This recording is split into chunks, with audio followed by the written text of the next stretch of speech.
All right, so I was preparing this table here to use as a kitchen table or a dining table, and I picked up a different table, which was two of these slabs end to end, so it made like a really big table. So what I've done is taken just one of the panels and I'm going to make it the table. I also picked up a table.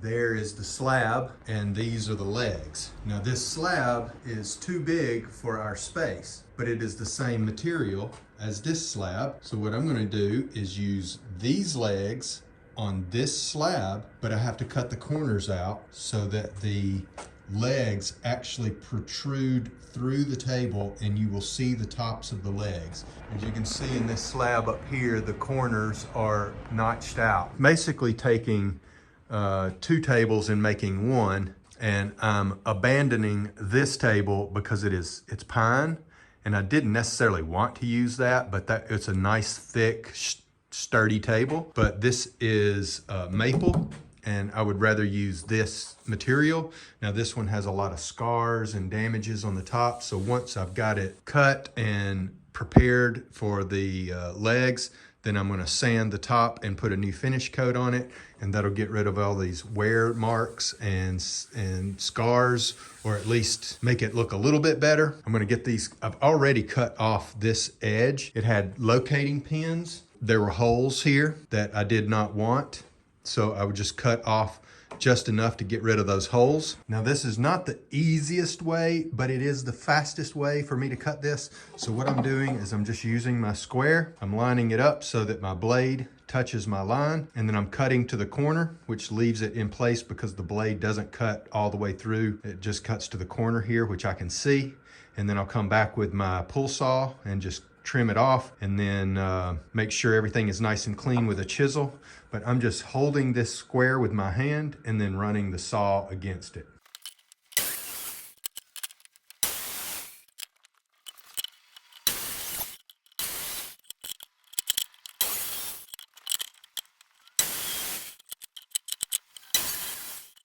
All right, so I have all four cut.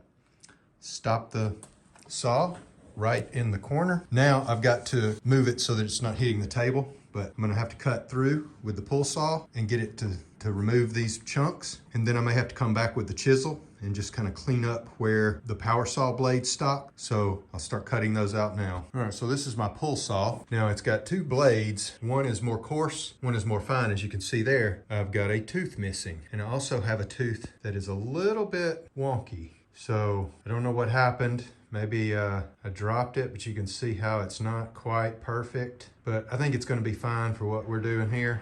You can even see where that one broke out. The other tooth is a little out of whack there. So I don't know what happened. I just noticed that. Maybe it was when I was cutting something and wasn't really paying attention and bent my blade. But we're gonna get this cut now.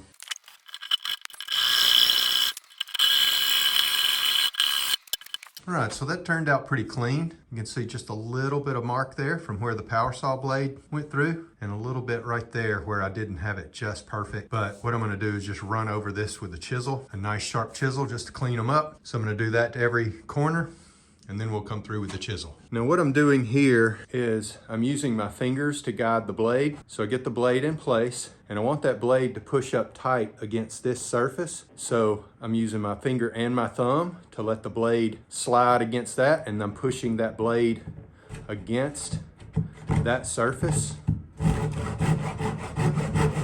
Now you don't want to let your fingers hit this blade here. It's not super aggressive, but it will tear the skin off your fingers. I learned that the hard way. So I don't know what happened, but my camera cut off during the cutting. You can see here that one side didn't cut through the blade mark. This is the power saw blade. This side did really well. On this one, I have a little bit of lip on this one. Did good on that side. A little bit of lip here. I can get that in the camera. A little bit of lip there. Good on this one. This one has a little one. And then this one turned out really good. Little bit of a lip there. Almost could just sand that off. And this is just the power saw blade mark, so I probably need to clean that up just a little bit. For the most part, you won't see that. I'm gonna do this with the chisel, take off this edge, and then we'll test fit the legs a little bit, and then we'll start putting our braces underneath and getting those installed the way they need to be put in.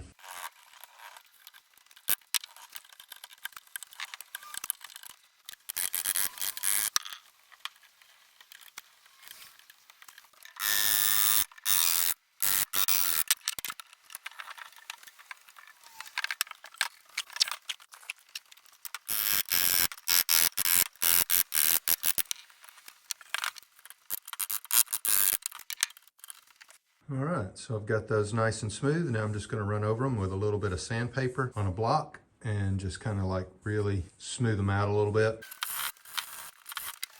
All right, so this is the top of the leg.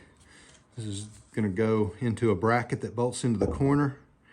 And so now that leg is going to sit just a little bit proud of the surface and the edges. But first I want to get everything mounted and make sure everything looks nice. Actually, this is the bottom of the table, so we're just looking at how it's going to look. But I have to mount the braces that will come in to the sides and support the legs. This is how the bracket bolts onto the leg, and that basically sits in there just like that. So now I have to get the pieces that go along the edges here. So what I'm going to do is use the other piece of the table, and I can use the long, I'm going to use it with the grain here. That gives me 3 centimeters of thickness. So I'm just going to cut off some strips here. I'm going to cut off 4 strips that are as tall as this portion here, maybe even just a little bit taller. We'll have sides that will be the same thickness as the actual tabletop. They'll be nice and sturdy, and I can have them all the proper length, and I'm not damaging or cutting down the longer pieces or having to make some variations in the thicknesses. So everything will be the same thickness, and we'll just be using some of this table. So first I'm going to remove these runners because I'm going to have to cut deeper into the board. So I'm going to remove the runners. I'm going to rip them with the circular saw, and then once I've got them ripped to a rough size, I'll run them through the table saw to get them nice and perfect. So the original pieces were about 80 millimeters tall. So what I'm going to do is cut 90 millimeters deep, 90 millimeters, 90 millimeters, and 90 millimeters, and that will give me about 10 millimeters of wiggle room to square them up and make them look really nice. So I'm going to use this to get that measurement, and we'll mark it. Then we'll set the fence in place, clamp it down, and then cut them.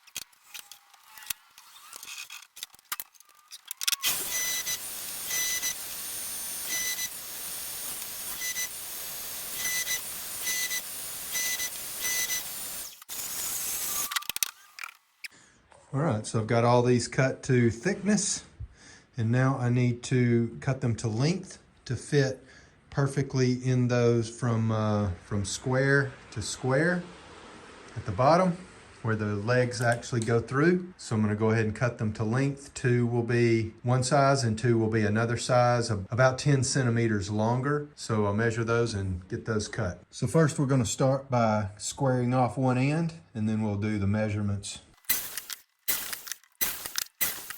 All right, I've got all 4 of my boards marked. We have 2 of them marked at 935 millimeters, and we have 2 marked at 845 millimeters.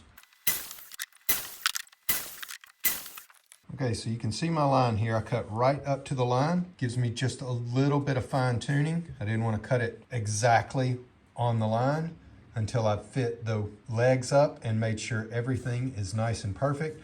And I can come back and just shave off that little bit, or if something is not quite square, that gives me just a little bit of wiggle room. It is good to ease up on the cut, the final cut, when you're doing more precise work. All right, so in the original boards, they have this little relief cut, about 10 millimeters deep.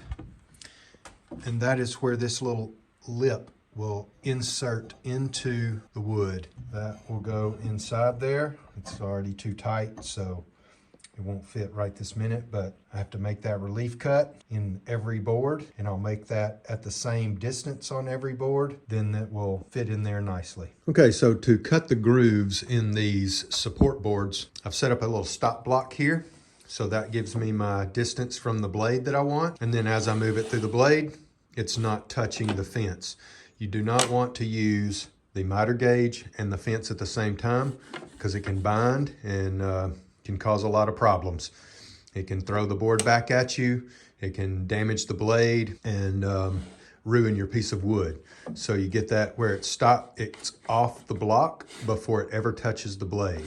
All right, so I have the grooves all cut.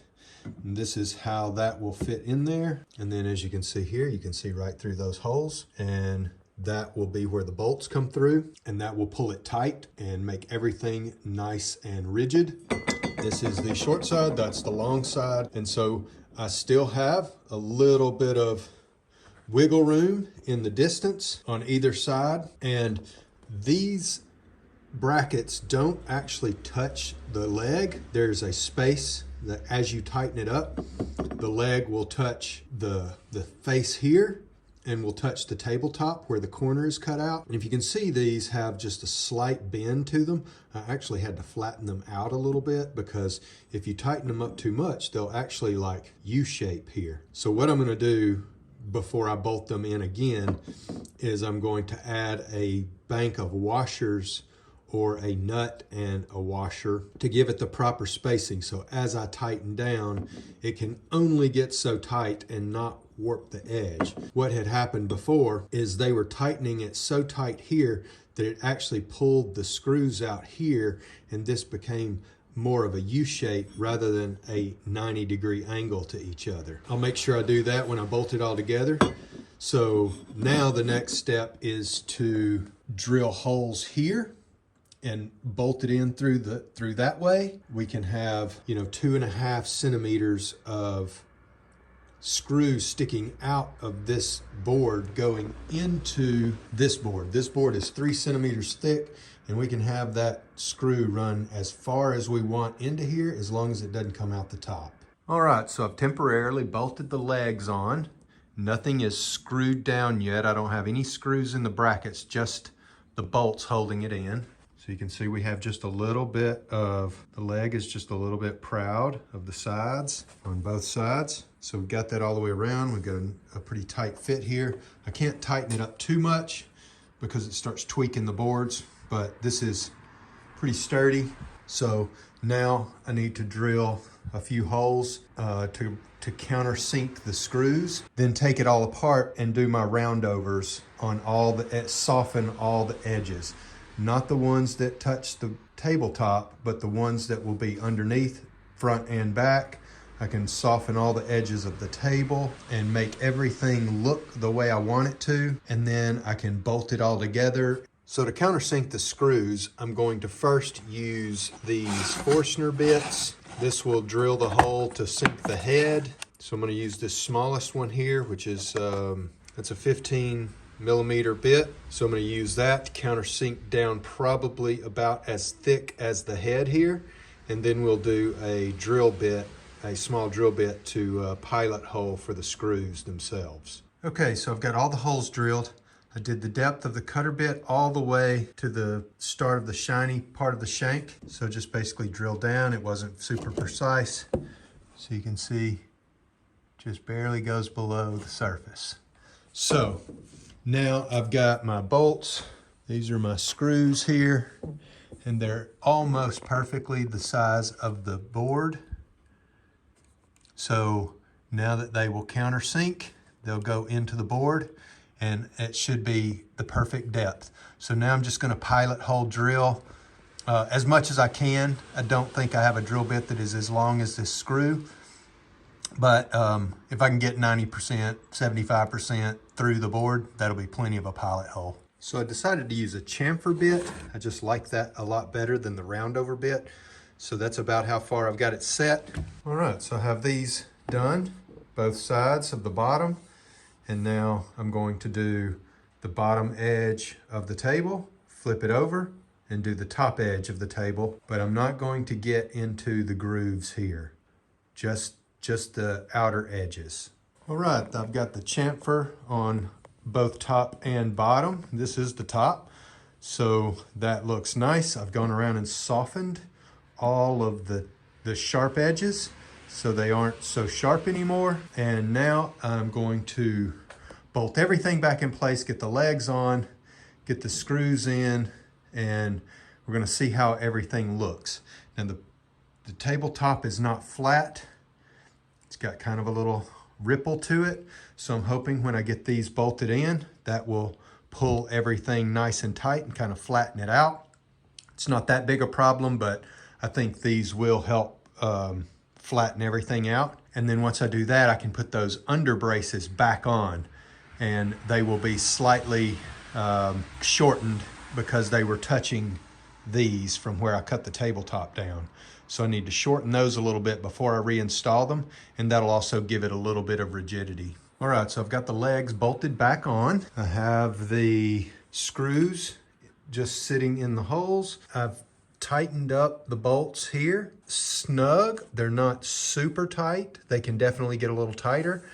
And I've installed this one screw here that pulls the bracket nice and tight to the sides. And so now I've got this corner clamped down. I'm gonna put these two screws in, and then I'm gonna do that in every corner. Just clamp it in the corner, clamp it in the corner. Once I have all the corners done, I'll come back and put the middle screw in.